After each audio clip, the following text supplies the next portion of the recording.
किसी भी अष्टमी तिथि को, और कोई कोई माताएं कह देती हैं, कोई बच्चा कह देता है मम्मी मुझे याद नहीं होता, याद करता हूं परीक्षा हॉल में जाकर भूल जाता हूं, मैं कुछ पढ़ता हूं बाद में जाके भूल जाता हूं, स्मरण में नहीं रहता। तो उनसे भी निवेदन है, आप मां नील पाठ नहीं पढ़ सकते, स्तोत्र नहीं कर सकते, संस्कृत में नहीं पढ़ सकते, तो मां नील सरस्वती के नाम से अष्टमी, नवमी और चतुर्दशी के दिन एक शंख पुष्पी पुष्प को, नीला कलर का जो फूल होता है बेल में लगा होता है, जो शिव जी को अति प्रिय होता है, उस पुष्प को आप जलाधारी पर रख दीजिए। जलाधारी जानते हो ना सब लोग, शिवलिंग पर नहीं, जलाधारी पर रख दीजिए और जल चढ़ाना 7 बार प्रारंभ करिए। बाबा देव अधिदेव महादेव आपको याददाश्तता में प्रवर करेगा। परीक्षा हॉल में जितना तुम याद कर कर गए हो, अच्छी मेहनत कर कर गए हो, तो भूलोगे नहीं, तुम्हारी बुद्धि तीव्र होती चली, प्रबल होती। विवाह नहीं हो रहा, हम तो टेंशन में पड़ गए, लड़की 28 साल 30 साल का लड़का हो गया, विवाह नहीं हो रहा, कुछ मत करो। अष्टमी तिथि आए तो अशोक सुंदरी वाली जो जगह है वहां पर हल्दी की 7 बिंदियां लगा दो, लड़का लड़की का हाथ उस बिंदी पर रखवा दो, उसका नाम गोत्र बोलो, उसी हल्दी में उसके हाथ पीले करवा दो और पीपल के पेड़ पर उस हाथ के 5 छापे पड़वा दो। 3 महीने में विवाह पक्का हो जाता है महाराज। किसी भी अष्टमी तिथि को 12 महीने में शुक्ल पक्ष कृष्ण पक्ष की अष्टमी तिथि पड़ती है। यदि किसी भी अष्टमी तिथि को अगर किसी ने नियम बनाया 5 अष्टमी का, 8 अष्टमी का, 7 अष्टमी का, एक कनेर का पुष्प शिवजी के शिवलिंग को समर्पित करना, अशोक सुंदरी के स्पर्श करना, और जो जलाधारी होती है, जैसे ये शिवलिंग है, ये जलाधारी है, तो पहले शिवलिंग पर स्पर्श, फिर अशोक सुंदरी का स्पर्श, फिर जलाधारी पर कनेर का पुष्प शिव जी की ओर मुख कर कर, अर्थात जैसे मानो ये कनेर का पुष्प है, तो ऐसा शिवलिंग का स्पर्श करते हुए जलाधारी पर जो समर्पित करता है, भगवान शंकर उसके मन की कामना को पूर्ण जरूर करते हैं। एक कनेर का पुष्प। नारी का जो रजस्वला धर्म होता है, रजो धर्म होता है, नारी जो 7 दिन 5 दिन कार्य नहीं करती, रजो धर्म का जो उसका समय होता है, रजस्वला समय होता है, उस रजस्वला समय में कभी नारी के कोई प्रॉब्लम आ जाती है, कोई प्रॉब्लम आ जाती है, कोई परेशानी आ जाती है, कभी गर्भाशय में गांठ पड़ जाती है, कभी उसका रजो धर्म नहीं आ पाता, कभी रजो धर्म आता है तो निरंतर आता है, तो उस समय पर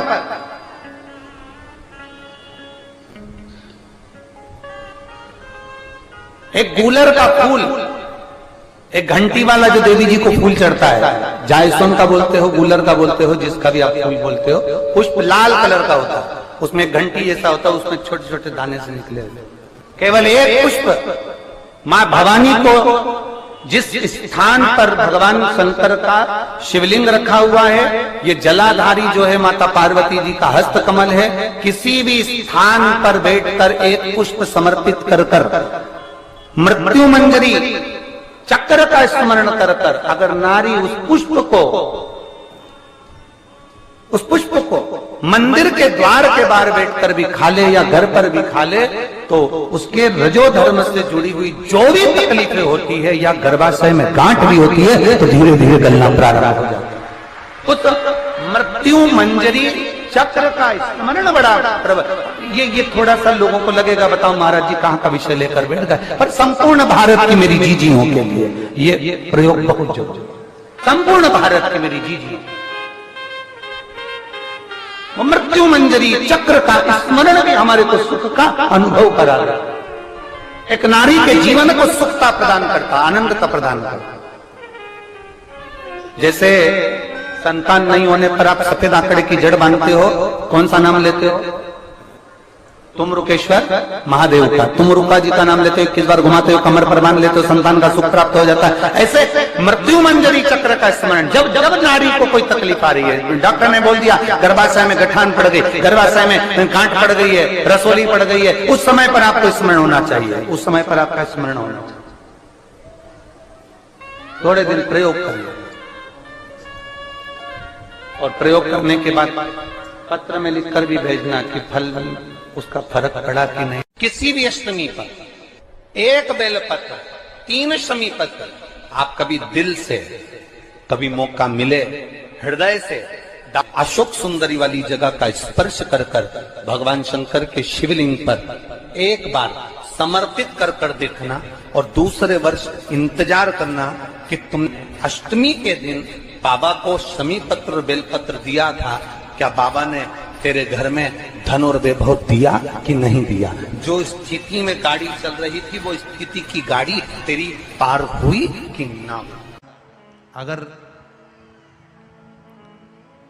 किसी कामना के वश अगर हम दीप लगा रहे हैं या हमारे मन में कोई भाव उत्पन्न है और हम बाबा से कहना चाहते हैं कि बाबा मेरा ये कार्य है आप पूर्ण करिएगा, तो फिर शिव मंदिर में भी लंबी बाती का दीप आप प्रदोष या सोमवार की अष्टमी या सोमवार या आप शिवरात्रि को बाबा से निवेदन कर कर लगा सकते हैं। हाँ, विशेष जब कोई एक बहुत बड़ी बात हो और आपके कार्य में कहीं अटकल हो रही हो, तो एक ही दीप में 2 बाती, शिव और शक्ति, लंबी बाती बनाई शिव और शक्ति के नाम से, 2 बाती एक साथ एक दीप में भी लगा सकते हैं। पर कब? जब विशेष कोई आपका कार्य हो और वो अटक रहा हो, विशेष कोई कार्य, और आप बाबा से प्रार्थना कर रहे हो, तो 2 बाती का भी प्रयोग आप कर सकते हो।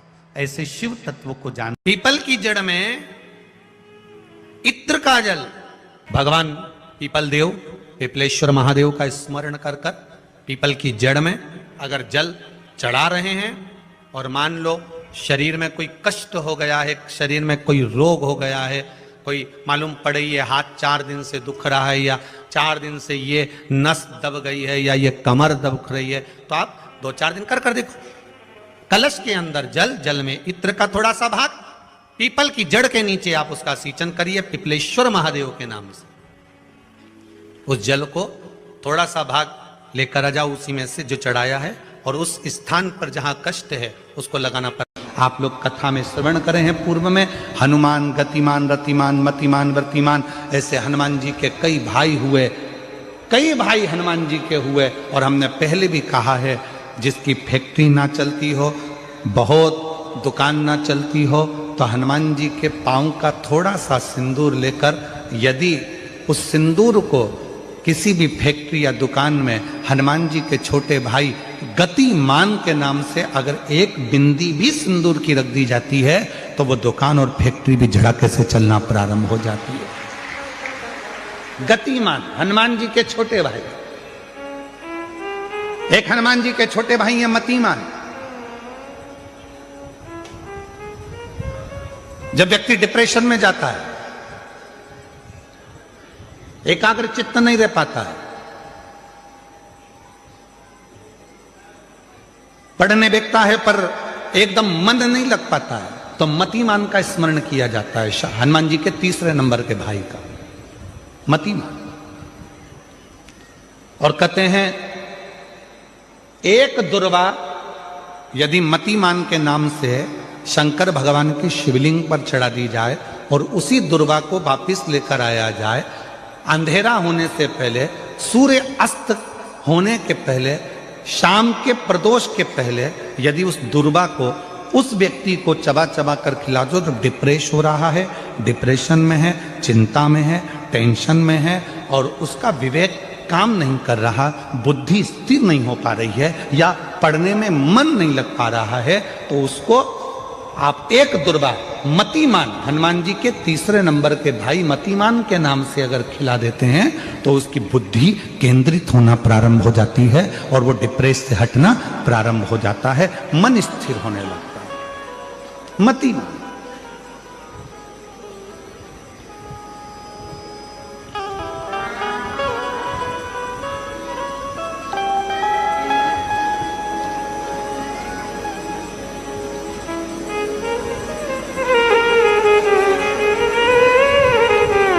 और एक नाम आता है व्रतिमान। इसका प्रैक्टिकल तुम अभी यहीं से कर लेना, ठीक है? चलते चलते मालूम पड़े तुम्हारी पार्किंग यहां से आधा किलोमीटर दूर है, ठीक है? अरे बोलो तो जम के। आधा किलोमीटर दूर तुम्हारी पार्किंग है और तुम्हारी उम्र लगभग बहुत हो गई। मालूम पड़े तुम थोड़े वृद्ध हो गए हो और तुम्हारा घुटना दुख रहा है, तुम्हारी कमर दुख रही है, चलते चलते बड़ी मुश्किल से तुम कथा स्थल तक पहुंचे हो। अब मन में आ रहा है कि मुझे वापस पार्किंग तक जाना है, कैसे जाऊंगी, पाँव तो दुख रहा है। तो एक काम आज चलते चलते करना कि कहीं सीवर वाला महाराज झूठ तो नहीं बोल रहा है, तो प्रैक्टिकल करके जाना। क्या करोगे? यहां से जाते समय आप जब जा रहे हो और आपके शरीर का कोई अंग जब दुख रहा है तो श्री शिवाय नमस्तुभ्यम कहकर श्री व्रतिमान हनुमान का स्मरण करो। किसका स्मरण करना है? जम के बोलो, व्रतिमान हनुमान। व्रतिमान हनुमान का स्मरण करके कहीं पर भी बैठकर अपने पांव की छोटी वाली जो उंगली है उसको जम के दबाना और दबाने के बाद चल देना। जिस जगह पर भी दर्द हो रहा होगा मेरा बाबा आपको मंजिल तक पहुंचाएगा, दर्द होने नहीं देगा। कल नहीं करना, प्रैक्टिकल आज ही करना। काल करे सो आज कर।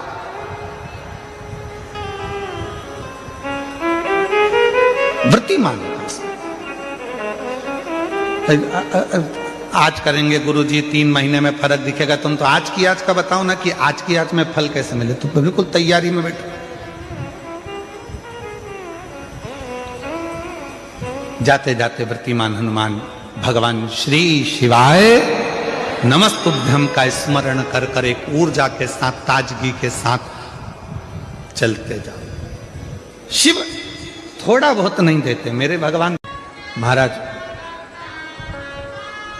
आज भी नियम है, अगर किसी लड़का लड़की का शादी होने के बाद अगर तलाक हो रहा है,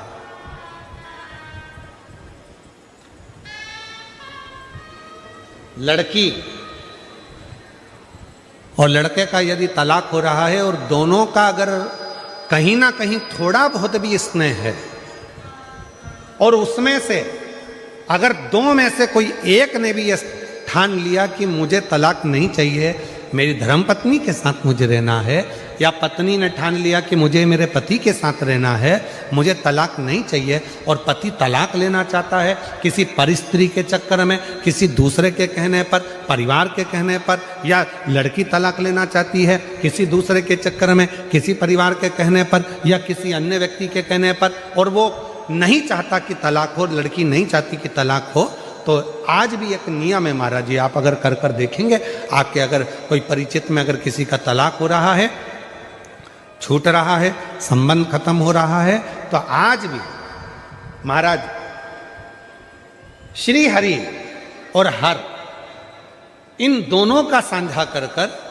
यदि नंदी से लेकर भगवान शंकर के शिवलिंग तक, नंदी से लेकर भगवान शंकर के शिवलिंग तक एक मौली को आप लोग क्या कहते हैं गुजरात में? वो मौली जो हाथ में बांधते हैं उसको क्या बोलते हैं गुजरात में?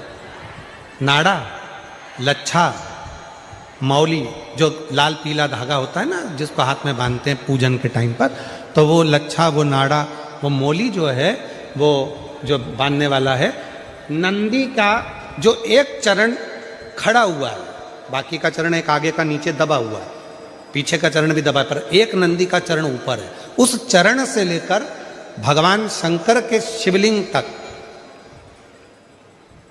एक सूत्र को बांधा जाए और उस सूत्र को 7 जगह पर बेलपत्र रखकर उठा लिया जाए, और उठाने के बाद में किसी भी बेलपत्र के वृक्ष के नीचे वो 7 बेलपत्र समर्पित कर कर वो धागा लेकर 7 परिक्रमा अगर बेलपत्र की करी जाए और जिससे संबंध टूट रहा है उसी से वापिस प्रेम बढ़ाया जाए, तो वो स्मरण कर कर अगर 7 परिक्रमा उस धागे के साथ में कर कर हाथ में अगर बांधा जाए, तो कितना भी दम लगा ले कोई व्यक्ति तलाक हो ही नहीं सकता। स्नेह बढ़ेगा ही,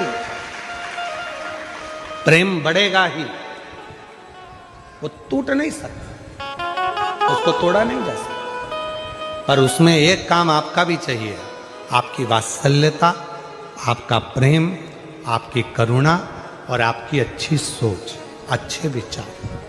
ये सब तो होगा, पर साथ में अच्छे विचार होंगे, अच्छी सोच होगी, अच्छी करुणा होगी, अच्छी वात्सल्यता होगी, अच्छा स्नेह होगा, अच्छा प्रेम होगा, अच्छा मन होगा, तो ही तो सब श्रेष्ठ होगा, तभी तो श्रेष्ठ होगा। स्नेह को बढ़ाए, प्रेम को बढ़ाए। शिव कथा कह रही है।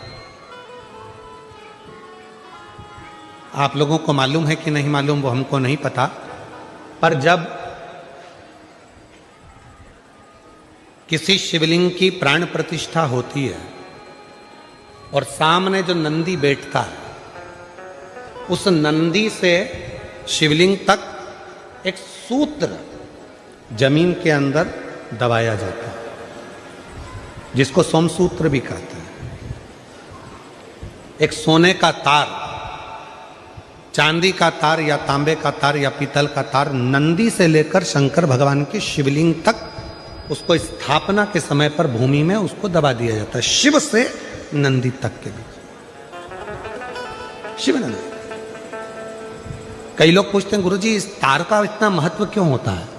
क्या कारण होता है कि इस तार को दबाया जाता है, इस सोमसूत्र को लगाया जाता है? आखिर इसका इतना महत्व क्यों होता है? क्या कारण है इसका? इसका कारण केवल एक होता है कि यदि मान लो कोई व्यक्ति शंकर भगवान के शिवलिंग में जाकर जल नहीं चढ़ा पाया, कोई शंकर जी के शिवलिंग तक नहीं पहुंच पाया, और मंदिर के बाहर से भी अगर वो निकल कर चले गया और उसके मन में कोई कामना आ गई, तो वो नंदी के कानों में पड़ जाती है और नंदी उसको शंकर भगवान तक कह देते हैं और व्यक्ति का कार्य सफल होना प्रारंभ होता है। सूत्र की इतनी प्रधानता, सूत्र की इतनी महत्व। बोल बम का नारा है, जम के बोलो जरा, बोल बम का नारा है श्री शिवाय। उस सूत्र का इतना महत्व है। जब व्यक्ति के जीवन में कोई राह नहीं सूझ रही हो, कोई मार्ग नहीं मिल रहा हो, तब ये शिवलिंग है, जरा समझिएगा। एलईडी पर आपको दिखाया जा रहा है। मान लो ये शिवलिंग है, ये जलाधारी है, ये जल यहां चढ़ाते हो तो वो पानी बहकर इधर आता है, जल बहकर इधर आता है। मान लो कोई राह नहीं दिख रही हो, आपको लग रहा है कि मैं बहुत फंस चुके हूं और निकल नहीं पा रहा हूं, मार्ग नहीं मिल रहा। थोड़ा सा लाल चंदन, जहां ये जल बहता है, इसके दोनों ओर, इधर गणपति इधर कार्तिकेय, थोड़ा थोड़ा लाल चंदन दोनों जगह पर लगाना प्रारंभ करो और उत्तर की ओर मुख कर कर दक्षिण में खड़े होकर शिव जी को जल चढ़ाना प्रारंभ करो। 3 या 4 दिन तक आपने अगर दोनों जगह पर चंदन लगाकर दक्षिण में खड़े होकर उत्तर की ओर मुख कर कर भगवान के शिवलिंग पर जल चढ़ाया, पहले लगाना चंदन दोनों ओर लाल और फिर जल चढ़ाना। 3 से 4 दिन में स्वयं मेरा भोले बाबा आपको मार्ग निश्चित कर देगा और रास्ते क्लियर कर देगा। ज्यादा दिन नहीं, 3-4 दिन। कोई मार्ग यदि निश्चित नहीं। अच्छा, कई लोग ऐसे भी होते हैं कि वो केवल ये सोचते हैं कि हमने ये कर लिया और इसमें, ऐसा नहीं। शिव महापुराण की कथा कहती है कि आपको साथ में परिश्रम भी करना पड़ेगा, थोड़ी मेहनत भी करना पड़ेगा।